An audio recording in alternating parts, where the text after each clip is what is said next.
주 예수님의 은혜가 함께 하시기를 빕니다. 오늘도 주 하나님의 은혜로 다들 건강하고 복된 하루 되시기를 빕니다. 그러면 사도신경으로 우리의 신앙을 고백하고 하나님 앞에 아침 예배를 드리겠습니다. 나는 전능하신 아버지 하나님, 천지의 창조주를 믿습니다. 나는 그의 유일하신 아들 우리 주 예수 그리스도를 믿습니다.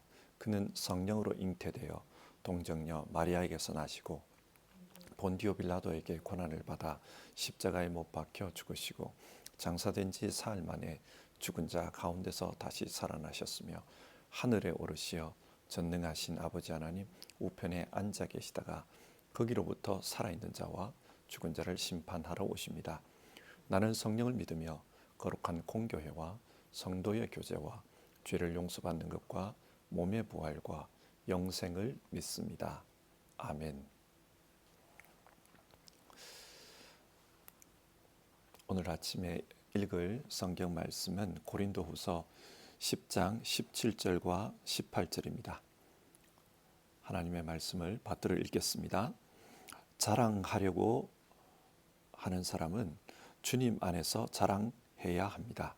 참으로 인정을 받는 사람은 스스로 자기를 내세우는 사람이 아니라 주님께서 내세워 주시는 사람입니다.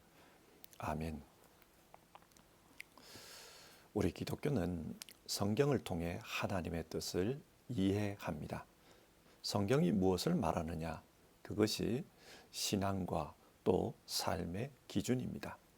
그래서 성경은 아주 중요합니다. 바른 신앙과 거짓 신앙을 구분하는 기준이 이 성경에 있기 때문입니다. 오늘은 고린도후서 10장과 11장의 말씀을 살펴보려고 합니다. 이곳에는 사도 바울이 자신의 사도권을 변호하는 그런 내용이 기록되어 있습니다.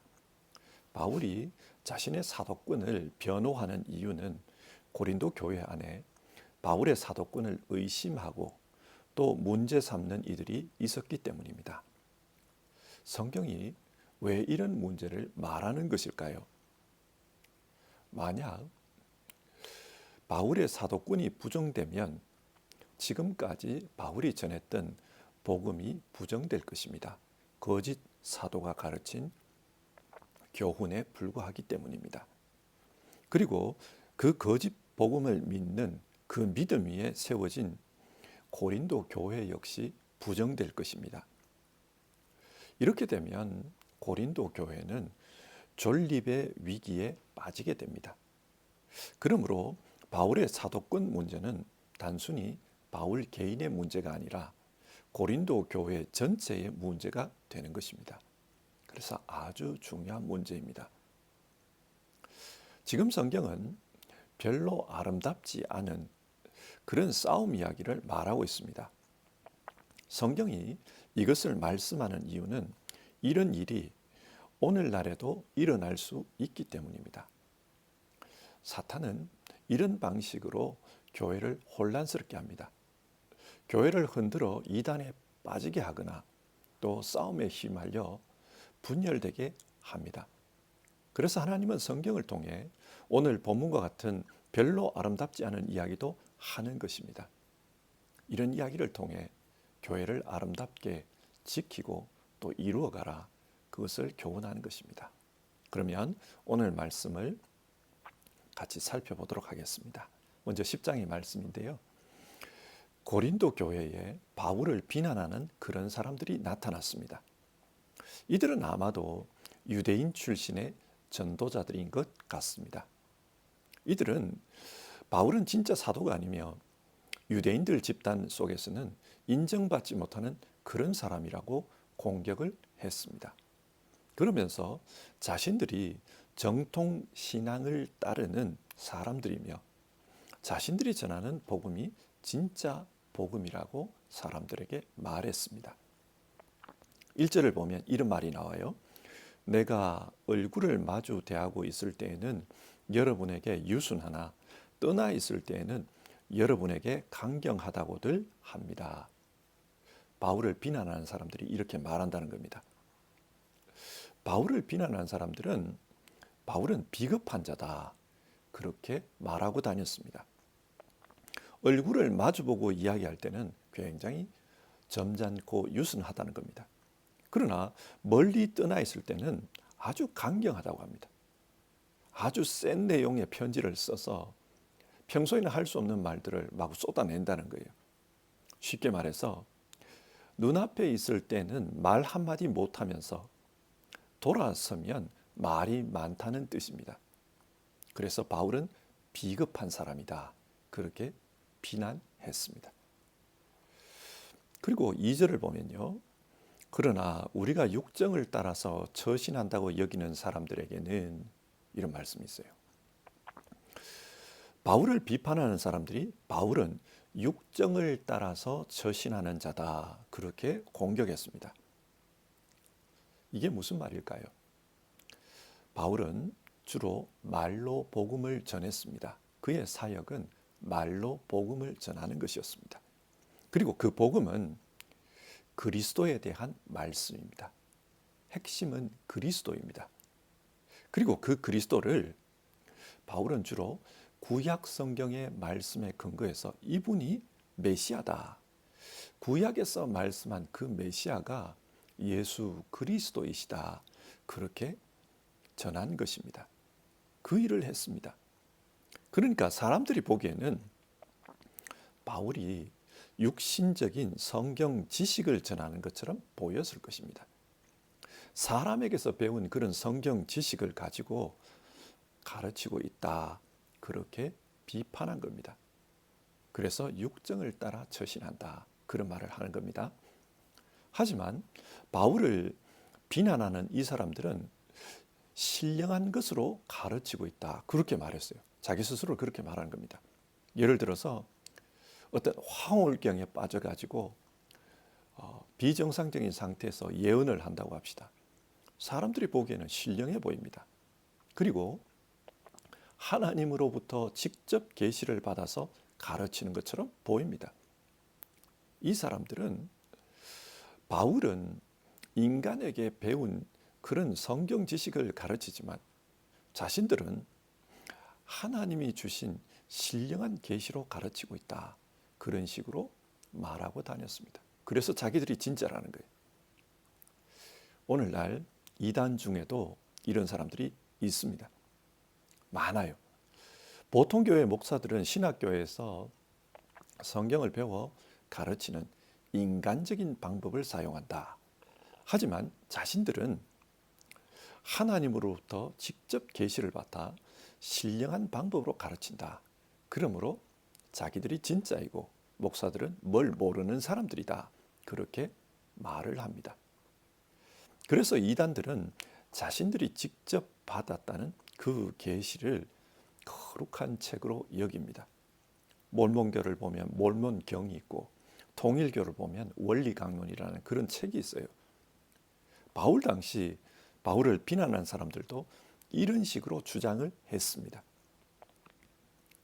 그리고 10절입니다. 바울의 편지는 무게가 있고 힘이 있지만 직접 대할 때에는 그는 약하고 말주변도 변변치 못하다고 말하는 사람들이 있습니다. 바울을 비판하는 사람들은 바울의 편지는 무게가 있다, 대단히 내용이 깊다는 거예요. 하지만 그의 말은 변변치 못하다, 이런 내용이 나와요. 설교를 못한다는 말입니다. 바울 당시에는 수사학이 발달했습니다. 이 수사학은 연설을 할 때는 이렇게 해야 된다, 그것을 가르치는 겁니다. 또 발성도 이렇게 해야 된다, 그렇게 가르쳤어요. 그래서 듣는 사람들이 뚜렷하게 잘 알아들을 수 있고 또 정확하게 들을 수 있도록 그런 방법들을 가르쳤습니다. 그런데 그 기준에 따라서 보면 바울은 너무 설교를 못한다는 거예요. 말주변이 없습니다. 발음도 알아듣기 어렵고 목소리도 별로 매력적이지 않은 겁니다. 그래서 바울을 비난합니다. 변변찮은 설교자다. 또 직접 대할 때에는 그는 약하다, 이런 말이 나오는데요. 바울의 외모에 대한 비난입니다. 외모가 별로라는 거예요. 사도행전 14장을 보면 루스드라에서 바울과 바나바가 나면서부터 걷지 못한 한 사람을 이적을 통해 일으킨 적이 있습니다. 그러자 사람들이 바나바를 제우스라고 불렀고 바울을 제우스의 그 변호인인 헤르메스라고 불렀습니다. 신비한 이적을 보며 그리스 신이 몸을 입고 이 땅에 나타났다. 사람들이 그렇게 생각한 거예요. 여기서 우리가 주목해 볼 부분은 바나바를 제우스라고 부릅니다. 그렇게 보는 이유는 바나바는 외형적으로 점잖고 권위가 있어 보였기 때문입니다. 하지만 바울은 외모가 그렇게 훌륭하지는 않았던 것 같아요. 그래서 말을 잘하니까 헤르메스라고 그렇게 불렀다고 합니다.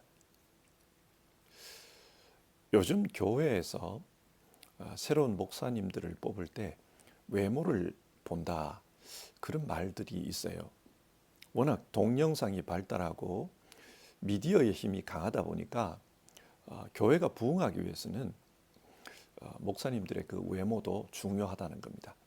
그래서 미디어에 비춰지는 그 모습이 훌륭해야 복음이 그 교회가 인기가 있고 그 교회가 부흥한다 그렇게 생각하는 것이지요. 이런 문제를 지금만 있는 게 아니에요. 이런 문제는 고린도 당시에도 있었던 것 같아요. 그래서 바울은 외모가 별로다. 그걸 가지고 공격을 하고 있습니다. 그리고 11장을 보면요. 거짓 전도자들이 계속해서 바울을 공격하는데요. 3절을 보면 내가 두려워하는 것은 뱀이 그 간사한 꾀로 하와를 속인 것과 같이 여러분의 생각이 부패해서 여러분이 그리스도께 대한 진실함과 순결함을 저버리게 되지는 않을까 하는 것입니다. 바울은 지금 그 거짓 전도자들을 고린도 교회를 꿰는 뱀으로 묘사합니다. 2절에 보면요. 바울은 자기 자신을 중매쟁이라고 이야기해요. 순결한 처녀인 고린도 교회를 신랑 되시는 그리스도께 소개하는 중매쟁이라는 겁니다. 그래서 그리스도께 고린도 교회를 잘 이렇게 연결시켜주는 것, 그 일을 자기는 하고 있는데 그런데 간교한 뱀 같은 이들이 나타났다는 거예요. 그래서 잘못된 복음을 가지고 이 그리스도를 만나지 못하게 만드는 거예요. 하와가 뱀의 꿰매에 넘어갔듯이 이 고린도 교회 사람들도 잘못된 복음을 전하는 이 사람들을 따르고 있는 게 문제입니다. 왜 따르는가? 거짓 전도자들이 바울은 가짜 사도라고 말한 것을 믿었기 때문입니다. 그래서 5절에서 바울이 이런 말을 합니다. 나는 저 거물급 사도들보다 조금도 못할 것이 없다고 생각합니다. 바울이 교만해서 이런 말을 하는 게 아니에요. 진짜 사도는 거물급 사도들, 그들이라는 거예요. 그들이 누굽니까? 예수님의 12 제자입니다. 가짜 전도자들은 예수님의 12 제자, 예루살렘에 있는 그 진짜 사도로부터 영향을 받았다. 그렇게 말하고 돌아다닙니다.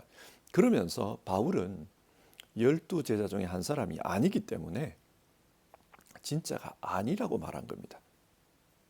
그런데 바울은 나는 그들보다 못할 것이 없다. 그런 말을 합니다. 그러면서 6절 내가 말에는 능하지 못할는지 모르지만 지식에는 그렇지 않습니다.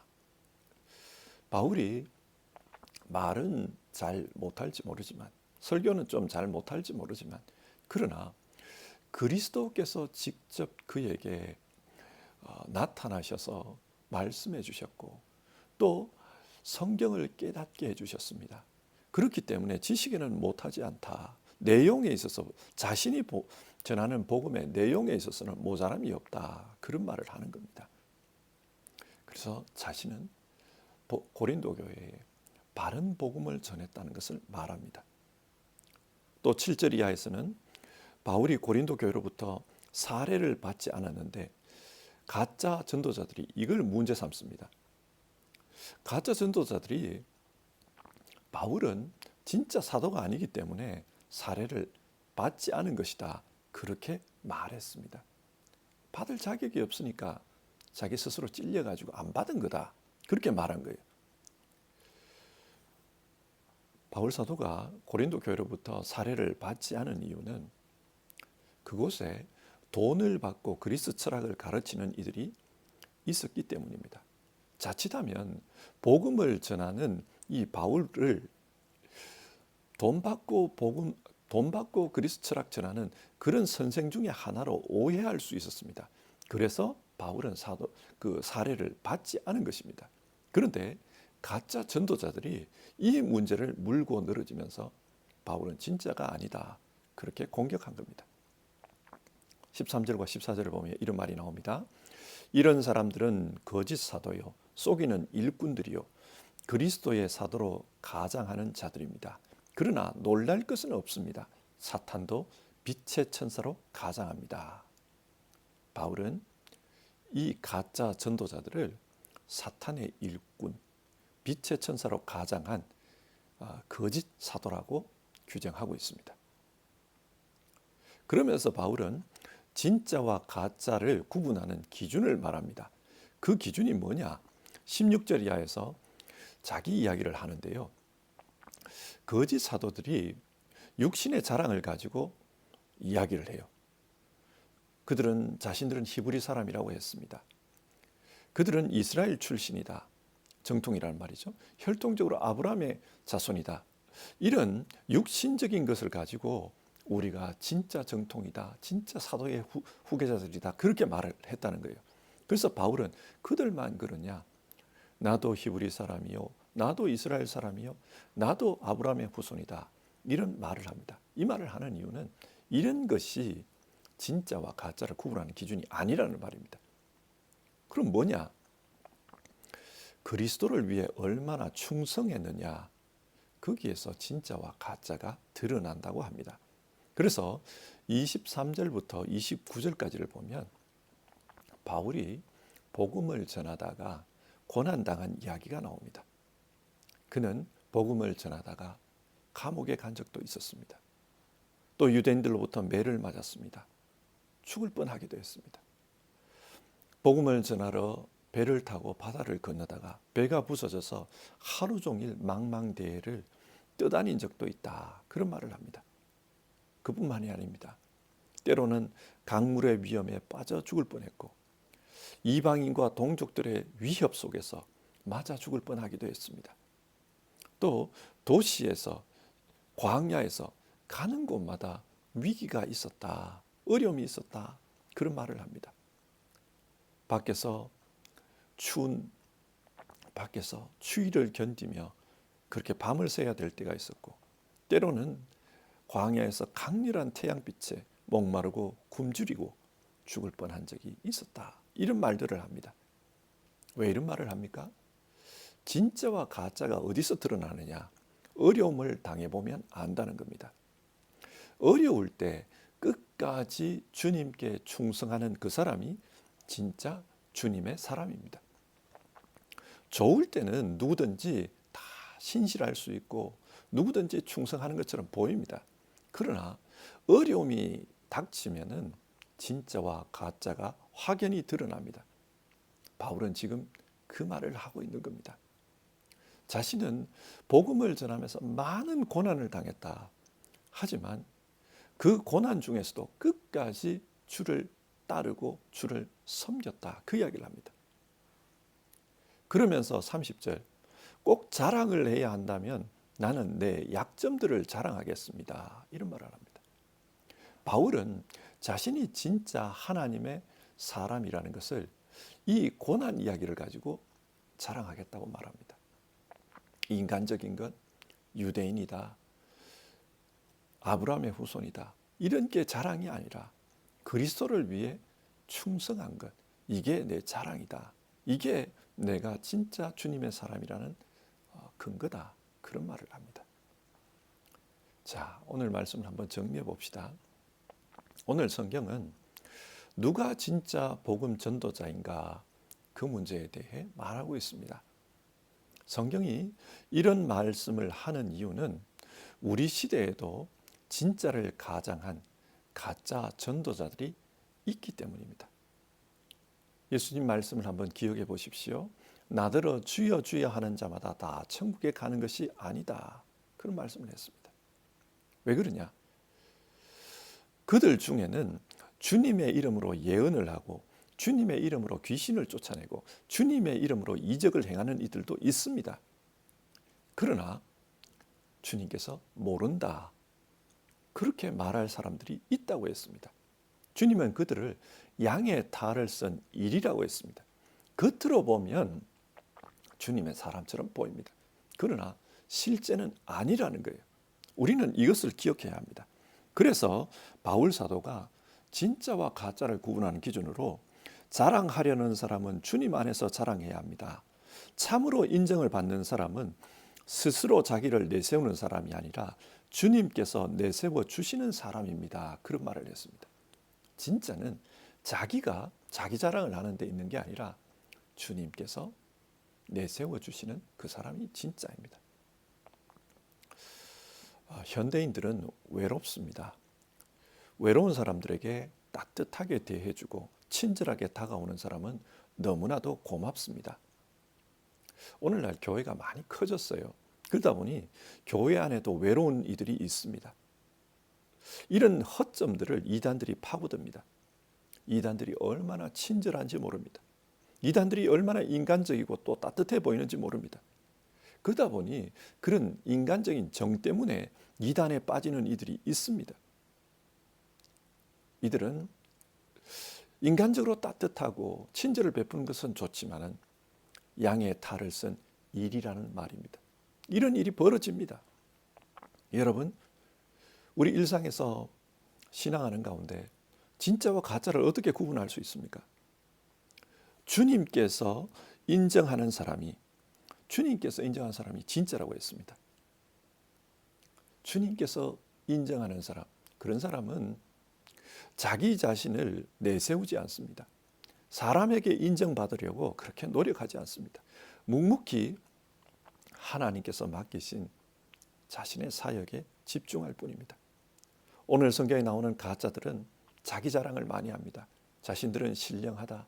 자신들은 학력이 어떻다. 자신들은 출신이 어떻다. 혈통이 어떻다. 이런 말들을 많이 합니다. 그러나 바울은 그런 것을 자랑하지 않습니다. 그는 오로지 하나님의 말씀을 가르치는 것, 성경을 가지고 예수 그리스도가 구약에 말씀한 메시아입니다. 그것만을 가르쳤습니다. 여러분, 우리도 신앙할 때 인간적인 자랑, 여기에 휘둘려서는 안 됩니다. 우리 신앙에 있어서 사람의 자랑, 그런 게 문제가 아니라 우리는 하나님의 말씀을 붙들고 그 기준에 따라서 신앙하는 게 중요합니다. 어떤 이적이 있다, 어떤 신비한 현상이 있다, 이런 걸 가지고 유혹하는 일도 많아요. 그러나 그것에 흔들리지 말고 하나님 말씀 붙들고 묵묵히 그렇게 신앙하면 주님께서 우리를 인정해 주십니다. 꼭 그것을 기억하시기 바랍니다. 그리고 바울은 참된 사도는 고난 가운데서도 충성하는 사도다, 그 이야기를 했습니다. 가짜는 고난을 싫어합니다. 어려움을 당하고 욕먹고 사람에게 비난받으면 떠나버립니다. 그러나 진짜는 자기에게 비난이 와도 하나님의 교회가 중요하기 때문에 그 비난 중에도 고난 중에도 묵묵히 자기 자리를 지킨다는 거예요. 바울 자신이 그렇게 했다는 겁니다. 우리도 신앙하면서 어려움 당할 때가 있습니다. 그때마다 기억하십시오. 진짜 신앙인은 어려움 가운데서도 신실한 사람들이 진짜 신앙인이다. 그래서 여러분 그 믿음 가지고 어려움을 이길 수 있기를 바랍니다. 말씀을 맺겠습니다. 오늘 말씀을 읽으며 하나님은 우리 모두에게 바른 신앙으로 살아야 된다. 그리고 바른 교회를 이루어야 된다. 그것을 위해서 이 말씀을 기록해 주셨습니다. 이 말씀을 읽으면서 우리 모두 마음으로 나는 바른 신앙으로 살겠다. 그리고 나는 우리 교회가 바른 교회가 되도록 노력하겠다. 그런 다짐을 할 수 있었으면 좋겠습니다. 가짜가 많은 시대입니다. 이단도 많고 양의 탈을 쓴 이리 같은 이들도 많습니다. 그러나 이런 속에서도 바른 신앙을 지키고 그리고 주님 앞에서 충성된 사람으로 인정받는 우리 모두 되고 또 그런 교회를 이루어갈 수 있도록 우리 같이 기도하며 하루를 시작합시다. 기도하겠습니다. 하나님, 오늘 바울이 자신의 사도권에 대한 이야기를 하는 성경 본문을 읽었습니다.